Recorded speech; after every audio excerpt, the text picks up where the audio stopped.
बिस्मिल्लाहिर्रहमानिर्रहीम। अस्सलाम वालेकुम स्टूडेंट्स। आज हम नेक्स्ट चैप्टर स्टार्ट करेंगे और वो चैप्टर है स्टेट्स ऑफ मैटर। तो इससे पहले आप जान चुके हैं कि मैटर वो चीज़ होती है जो कि स्पेस ऑक्यूपाई करती है और जिसका मैस होता है उसको हम मैटर कहते हैं। तो आप यहाँ पे देख सकते हैं कि हर वो चीज़ जो कि मैस रखती हो और जो स्पेस ऑक्यूपाई करे उसको मैटर कहते हैं। तो मैटर की जो है वो 4 स्टेट्स हैं। उनमें आपने इससे पहले मैटर में भी पढ़ी हैं। जो पहली स्टेट है वो होती है गैस।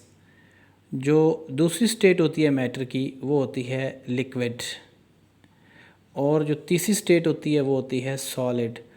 और जो फोर्थ स्टेट है जो कि बड़ी स्पेशल स्टेट ऑफ मैटर है, डेट इज़ कॉल्ड प्लाज्मा।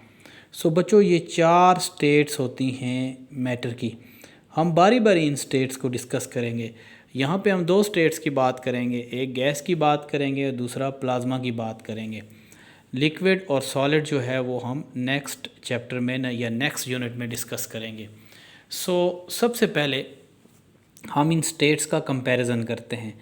तो मेन जो डिफरेंस है इन स्टेट्स का, एक तो इनमें इंटर मॉलिक्यूलर फोर्सेस का डिफरेंस है।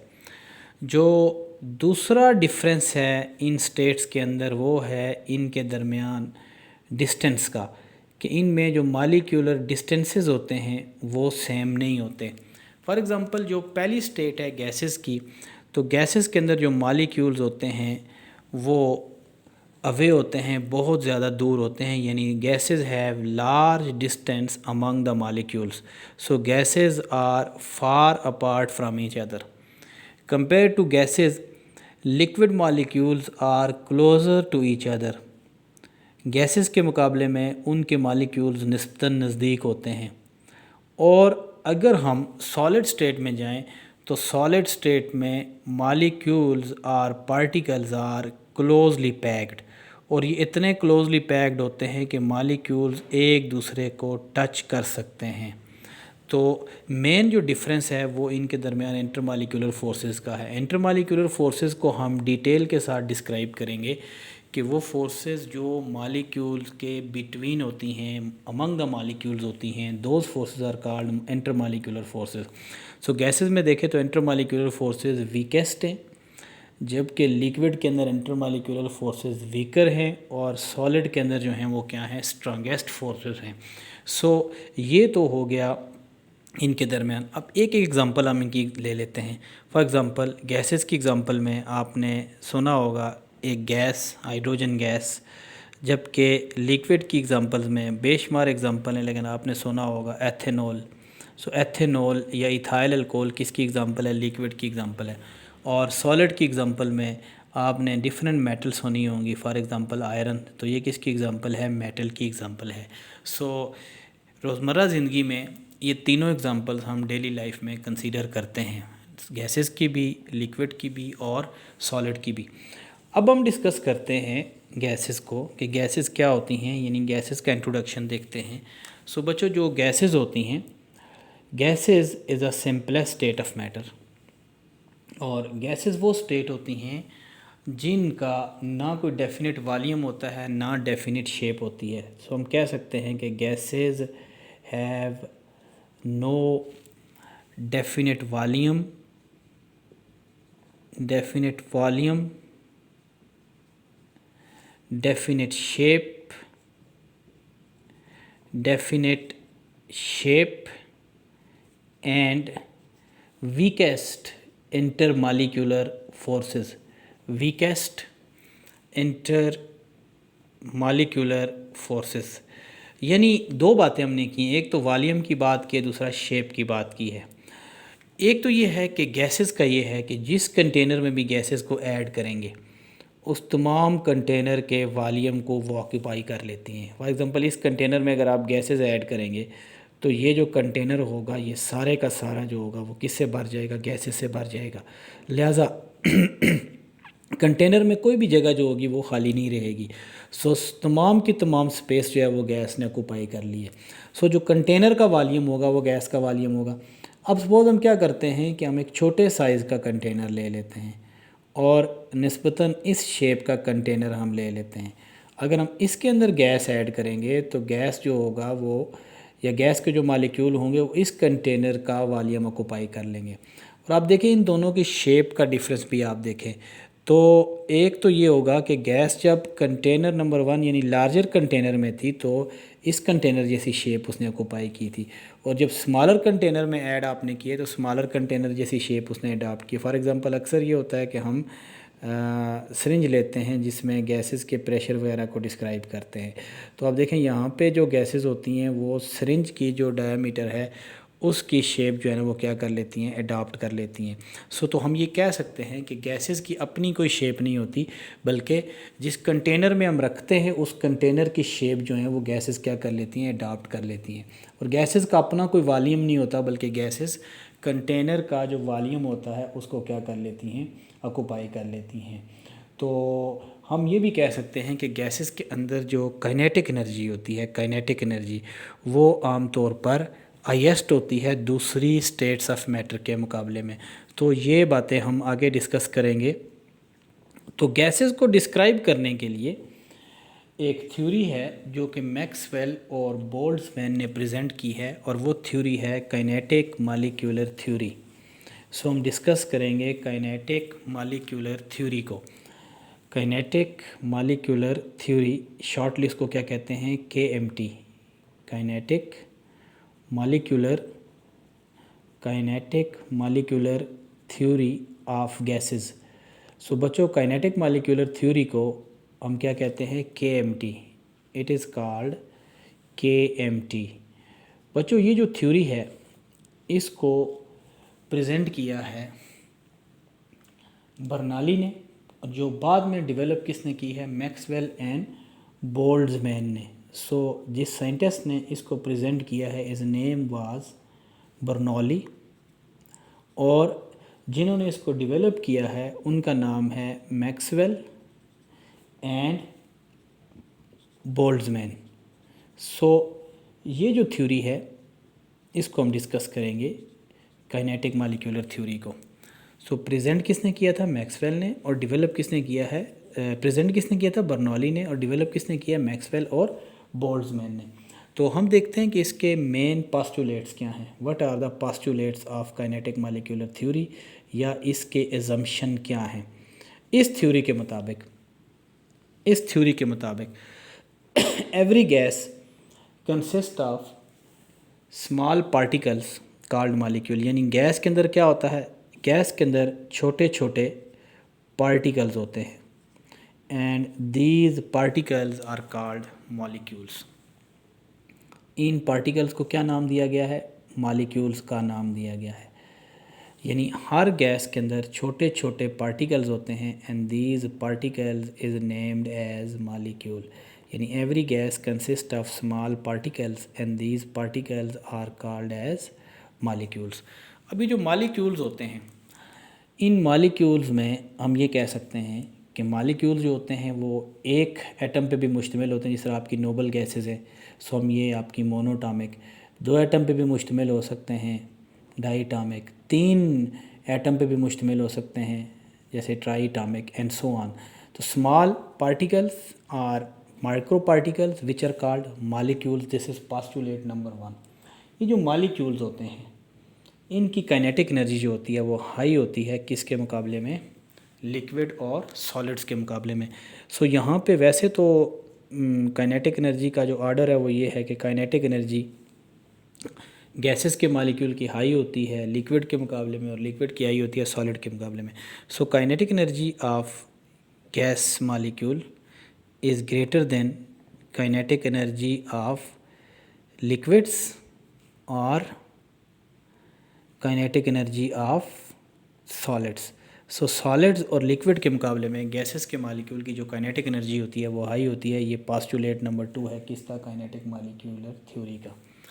उसके बाद थर्ड पास्टुलेट बच्चों, जो थर्ड पास्टुलेट है काइनेटिक मॉलिक्यूलर थ्योरी का, वो ये है कि distance among the molecule. So the postulate number 3 is distance. Molecule के दरमियान जो डिस्टेंस होता है वो बहुत ज़्यादा लार्ज होता है, डिस्टेंस। सो क्या डिस्टेंस होगा?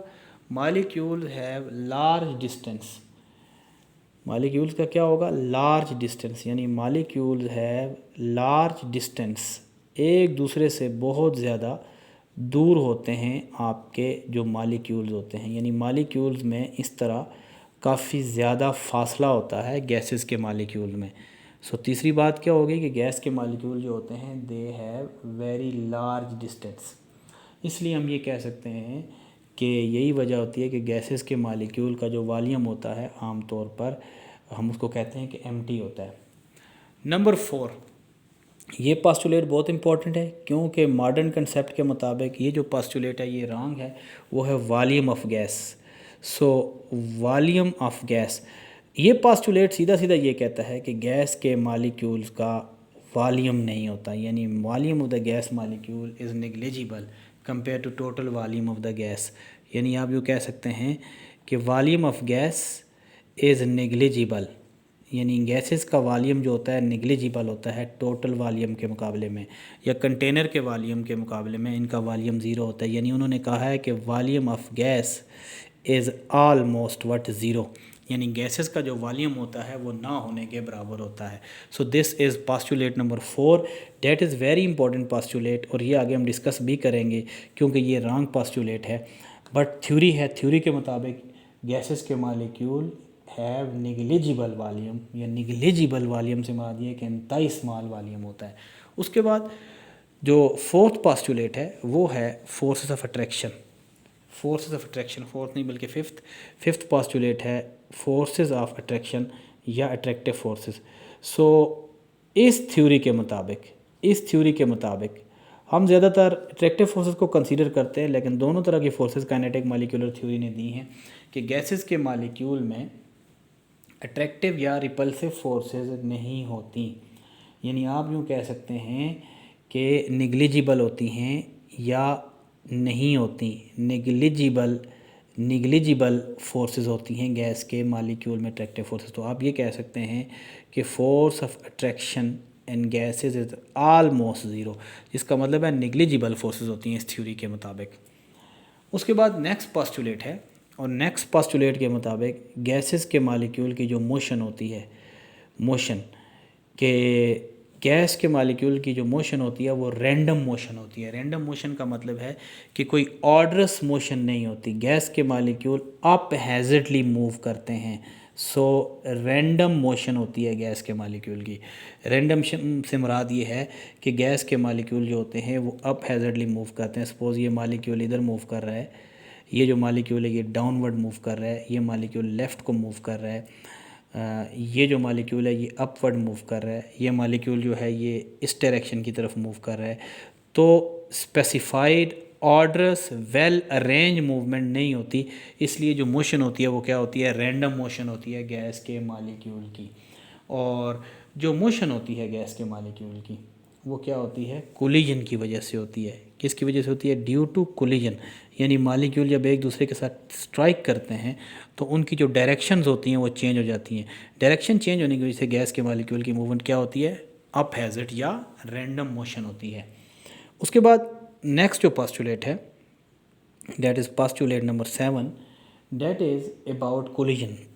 गैस, चूँकि कोलिजन की बात हमने ऊपर कर ली थी, तो वो कहते हैं कि गैस के मॉलिक्यूल जो होती है उनकी कोलिजन जो होती हैं दीज आर इलास्टिक कोलिजन। कैसी कोलिजन होती हैं? इलास्टिक। अब इलास्टिक कोलिजन कौन सी कोलिजन होती हैं? इलास्टिक कोलिजन वो कोलिजन होती हैं जिसमें टोटल एनर्जी कांस्टेंट होती है। यानी इलास्टिक कोलिजन में क्या होती है?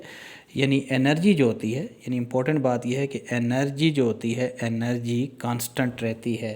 एनर्जी क्या होती है? कांस्टेंट, यानी there is no change in total energy take place जब मॉलिक्यूल में क्या होता है? इलास्टिक कोलिजन्स हो रही होती हैं। So molecule of the gases have elastic collision actually. उसके बाद जो नेक्स्ट पोस्टुलेट है, पोस्टुलेट नंबर 9 है, वो ये है, या जो भी नेक्स्ट पोस्टुलेट है वो है काइनेटिक एनर्जी गैसेस के मालिक्यूल की जो काइनेटिक एनर्जी होती है वो डायरेक्टली प्रोपोर्शनल होती है टेम्परेचर के, डायरेक्टली प्रोपोर्शनल होती है किसके, टेम्परेचर के। और ये जो टेम्परेचर है, this temperature is absolute temperature, यानी कौन सा टेम्परेचर, जब हम टेम्परेचर को किस में लेंगे, केल्विन स्केल में। आपको पता है कि टेम्परेचर के 3 स्केल हैं, तो जो केल्विन स्केल में हम टेम्परेचर लेंगे, इस टेम्परेचर को हम क्या कहते हैं, absolute scale of temperature. So kinetic energy किसके प्रोपोर्शनल है, टेम्परेचर के। उसके बाद नेक्स्ट जो पोस्टुलेट है वो क्या है, नेक्स्ट पोस्टुलेट इज़ कि गैसेस के मालिक्यूल में जो फोर्स ऑफ ग्रेविटी होती है, फोर्स ऑफ ग्रेविटी वो क्या होती है, उसका कोई इफ़ेक्ट नहीं होता। यानी आप यूँ कह सकते हैं कि force of gravity has no effect on motion of gaseous molecule, on motion of gaseous molecule. उसकी वजह ये है कि जो गैस के मालिक्यूल हैं वो दूर दूर होते हैं, तो इस वजह से जो मोशन होती है उसके ऊपर उनका इफ़ेक्ट नहीं होता। दूसरे नंबर पे वो कोलाइड भी करते हैं। अब इसमें ये जो पॉइंट था ना काइनेटिक एनर्जी वाला, अगर डिफरेंट गैसेस एक ही कंटेनर में हो, उनका टेम्परेचर सेम हो, तो काइनेटिक एनर्जी क्या होगी, सेम होगी। यानी आप यूँ कह सकते हैं कि अगर टेम्परेचर इस तरह 30 डिग्री हो या 303 केल्विन हो, 303 केल्विन पे डिफरेंट गैसेस रखी हूँ, डिफरेंट गैसेस रखी हूँ, लेट्स से इस पे आपकी हीलियम हो या मोनोटामिक गैस है, हाइड्रोजन डाईटामिक गैस है, लार्जर साइज़ की गैस है, और CH4 ये पेंटाटॉमिक गैस है, मज़ीद लार्जर साइज़ की गैस है। तो इन सब की जो काइनेटिक एनर्जी होगी वो क्या होगी, सेम होगी। क्यों सेम होगी, बिकॉज काइनेटिक एनर्जी टेम्परेचर के साथ चेंज होती है। जब टेम्परेचर तीनों गैसेस का कांस्टेंट होगा तो काइनेटिक एनर्जी क्या होगी, वो भी क्या होगी, कांस्टेंट होगी। सो बच्चों ये थे postulate of kinetic molecular theory. अब काइनेटिक मॉलिक्यूलर थ्योरी के पोस्टुलेट के बाद अब हम डिस्कस करते हैं गैसेस का प्रेशर। आपको पता है कि जो अक्सर हम ये कहते रहते हैं कि आज हवा का प्रेशर ये है, आज हवा का प्रेशर ज़्यादा है, आज कम है। तो सबसे पहले हम देखते हैं कि प्रेशर क्या होता है। प्रेशर आपको पता है कि pressure is force per unit area को कहते हैं, force per unit area is called pressure. So mathematically आपको पता है कि प्रेशर को P से लिखते हैं और फोर्स को F से लिखते हैं और एरिया को किस से लिखते हैं, A से। और आपको ये भी पता है कि जब हम फोर्स ओवर एरिया लिखते हैं तो ज़ाहिर है यहाँ से इसके हम यूनिट्स भी निकाल सकते हैं। सो प्रेशर का कोई ना कोई यूनिट भी होता है। तो आपको पता है कि जो एटमॉस्फेयर है, तो प्रेशर को हम इसलिए कंसीडर कर रहे हैं कि हमारा जो एटमॉस्फेयर है, एटमॉस्फेयर में ज़्यादातर गैसेस होती हैं। Atmosphere is layer of gases. तो ये जब गैसेस की लेयर हैं और जो अर्थ को सराउंड करती हैं, इसलिए जो मॉलिक्यूल्स होते हैं गैस के, वो अर्थ की तरफ क्या होते हैं, अट्रैक्ट होते हैं ग्रेविटेशनल फोर्स की वजह से। और ये जो फोर्स होती है ये आपको पता है पर यूनिट एरिया पे इफ़ेक्ट करती है। यानी आप यूँ कह सकते हैं कि ये जो गैस है एयर के अंदर और ये जो आपकी अर्थ है, अब आपको पता है कि अर्थ का ये सपोज क्या है, अर्थ है, तो गैस के मालिक्यूल जो होते हैं ये अर्थ की तरफ क्या होते हैं, अट्रैक्ट हो रहे होते हैं। काइनेटिक मालिक्यूलर थ्योरी ने कहा है नहीं हो रहे होते, लेकिन एक्चुअली क्या हो रहे होते हैं, वो हो रहे होते हैं।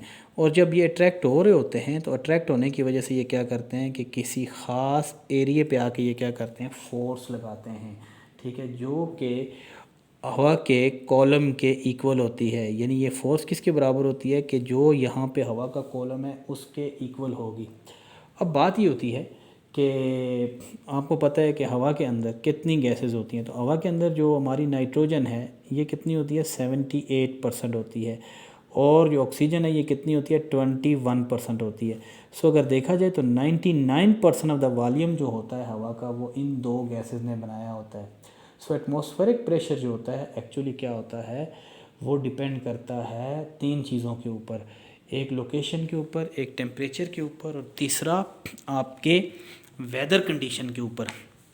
यानी डिफरेंट जगहों पे एटमॉस्फेरिक प्रेशर जो है वो डिफरेंट होता है। लेकिन हम यहाँ पे देखेंगे कि वन एटमॉस्फेयर क्या होता है, यानी यूनिट्स ऑफ प्रेशर में हम जाएंगे कि प्रेशर के यूनिट्स क्या होते हैं। सो यूनिट्स ऑफ प्रेशर, तो एक तो ये है कि हम यहाँ से अगर इसके प्रेशर निकालें तो सपोज़ हमने अभी डिस्कस किया था कि प्रेशर जो होता है वो क्या होता है, force over area. Force over area के बराबर है। आपको पता है कि फोर्स का जो यूनिट होता है वो क्या होता है, न्यूटन, और एरिया का यूनिट क्या होता है, मीटर स्क्वायर। सो आप अगर इसको लिखेंगे तो ये क्या होगा, न्यूटन पर मीटर स्क्वायर। तो ये क्या होगा, न्यूटन पर मीटर स्क्वायर, यानी प्रेशर का जो यूनिट है, नॉर्मल प्रेशर है, वो क्या होता है, न्यूटन पर मीटर स्क्वायर होता है। अब हम इसको देखना चाहते हैं कि हम नॉर्मली जो इम्पोर्टेंट 3 यूनिट होता है वो क्या होता है, 1 एटमॉस्फेयर। इसको पहले आप ज़रा समझें कि 1 एटमॉस्फेयर को 1 एटमॉस्फेयर क्यों कहते हैं, यानी 1 ATM क्यों कहते हैं। सो ये जो 1 ATM होता है वो क्या होता है, होता ये है कि मरकरी से एक ट्यूब को फिल करते हैं। उस ट्यूब को फिल करके उसको सी लेवल पे क्या कर देते हैं, इन्वर्ट कर देते हैं, एक प्लेट में इन्वर्ट कर देते हैं। और इसमें भी क्या होता है कि मरकरी ही होती है। तो आपकी ये जो ट्यूब है ये तकरीबन 1000 मिलीमीटर इसकी लेंथ है। इसके अंदर मरकरी भर के इस पे अंगूठा रख के इसको उल्टा देते हैं। सो इसके अंदर जो मरकरी रहती है, बाकी मरकरी इसमें से गिर जाती है। सो जो मरकरी इसमें रहती है वो कितनी रहती है, वो तकरीबन 760 मिलीमीटर रहती है या 76 सेंटीमीटर रहती है, यानी 760 मिलीमीटर ऑफ मरकरी इसके अंदर रहेगी। या अगर सेंटीमीटर में देखें तो कितनी रहेगी, 76 सेंटीमीटर रहेगी। इसका मतलब है कि इस जगह पे क्या कर रहा है, हवा प्रेशर डाल रही है, हवा प्रेशर डाल रही है, और उस प्रेशर की वजह से ये जो मरकरी है ये नहीं गिर रही।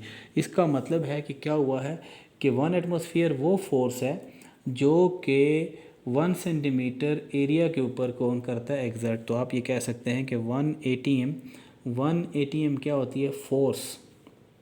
क्या होती है, force force exerted by 760 millimeter of mercury on an area of, क्या हमने कितना एरिया वहाँ पे लिया था, 1 सेंटीमीटर स्क्वायर एट 273.15 केल्विन। यानी वो फोर्स जो कितने एरिया पे हो, 1 सेंटीमीटर क्यूब एरिया पे हो, और कौन एग्जर्ट करे, 760 मिलीमीटर ऑफ मरकरी एग्जर्ट करे। इसका मतलब है कि हम ये कह सकते हैं कि 1 ATM is equal to 760 millimetre of mercury. यानी 1 ATM किसके बराबर होता है, 760 मिलीमीटर ऑफ मरकरी के बराबर होता है। हरफ आम में इसको ये कह सकते हैं कि हवा का वो प्रेशर जो सी लेवल पे 760 मिलीमीटर ऑफ मरकरी को सपोर्ट कर सके।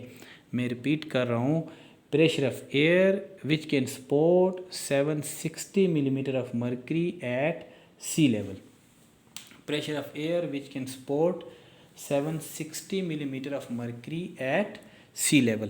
तो इसमें अब जो प्रेशर के यूनिट्स हैं वो मेनली 2 तरह के होते हैं। एक होते हैं STP यूनिट्स और एक आपके होते हैं SI यूनिट्स। तो सबसे पहले हम डिस्कस करते हैं STP यूनिट्स। बच्चों जो STP यूनिट्स हैं, एक तो STP यूनिट्स में अभी हमने डिस्कस की है, वो यूनिट होता है मिलीमीटर ऑफ मरकरी। दूसरा इसके अंदर कौन सा यूनिट होता है, ATM। और तीसरा कौन सा यूनिट होता है, टॉर। ठीक है। अब जो 1 ATM है वो तो हमने बताया किसके बराबर होता है, 760 मिलीमीटर ऑफ मरकरी के। ये टॉर किससे आया है, एक साइंटिस्ट था, उसका नाम था टॉर्सली, इटालियन था। तो उसने क्या किया था कि उसने बैरोमीटर इन्वेंट किया था, तो बैरोमीटर के बाद उसका नाम पड़ गया। अब जो SI यूनिट्स हैं, SI यूनिट्स में एक जो यूनिट है वो है न्यूटन पर मीटर स्क्वायर, और दूसरा जो यूनिट है वो है आपका पास्कल। अभी जो पास्कल है वो क्या होता है, जो कि 1 न्यूटन 1 बेसिकली क्या होता है कि जो पास्कल होता है ना, कि 1 न्यूटन फोर्स एक्ट कर रही होती है जब मीटर स्क्वायर के ऊपर, तो उसको पास्कल कहते हैं। इसलिए न्यूटन पर मीटर स्क्वायर और पास्कल जो होती है वो एक ही चीज़ होती है। और इसके अलावा हम अगर इसको लार्जर यूनिट में लिखें तो हम इसको क्या लिख सकते हैं, किलो पास्कल। न्यूटन पर मीटर स्क्वायर कहाँ से आया है, वो तो यहाँ से आया है। तो पास्कल क्या होता है, पास्कल बेसिकली क्या होती है कि एक न्यूटन फोर्स जब पर मीटर स्क्वायर एरिया पे एक्ट कर रही होती है तो उसको हम क्या कहते हैं, किलो पास्कल। सो हम इसको यूँ लिख सकते हैं, 1 ATM is equal to 760 millimeter of mercury which is equal to 760 torr. अब ये जो है ना ये इक्वल होगा किसके, 10, 13, 25 न्यूटन पर मीटर स्क्वायर के, और ये किसके ऊपर होगा, बराबर होगा 10, 13, 25 पास्कल के, और ये किसके बराबर होगा 101.325 किलो पास्कल के, यानी इसके बराबर होगा। अब इसमें ज़हन में रखें कि ये जो ऊपर वाले यूनिट्स हैं, these units are STP units, while ये जो नीचे यूनिट लिखे हुए हैं ये कौन से यूनिट हैं, SI यूनिट्स हैं बुनियादी तौर पे। लिहाजा अगर आपको एक यूनिट से दूसरे यूनिट में चेंज करना पड़े तो आप क्या कर लेंगे, इंटर कन्वर्ट लेंगे। मिसाल के तौर पर अगर आपके पास प्रेशर टॉर में है और आप उसको एटमॉस्फेयर में और पास्कल में कन्वर्ट करना चाहते हैं तो आप क्या कर दें, 760 से आप उसको डिवाइड कर दें तो आपके पास यूनिट किस में आ जाएंगे, टॉर में यूनिट आ जाएंगे। तो इस तरीके से हम क्या कर सकते हैं, यूनिट्स को हम एक दूसरे में क्या कर सकते हैं, कन्वर्ट कर सकते हैं। इसके अलावा एक यूनिट होता है साई, पाउंड पर स्क्वायर इंचेस। आमतौर पर इसको इंजीनियरिंग वर्क्स में या उसमें यूज़ कर सकते हैं, मेट्रोलॉजी वगैरह में। सो ये डिफरेंट यूनिट्स हैं। सो सबसे इम्पोर्टेंट बात आपने याद रखनी है कि 1 मिलीमीटर ऑफ मर्करी क्या होता है, 1 ATM क्या होता है। 1 ATM होता है 760 मिलीमीटर ऑफ मर्करी को जो सी लेवल पे एयर का प्रेशर सपोर्ट कर सके उसको हम क्या कहते हैं, 1 ATM या 1 एटमॉस्फेयर।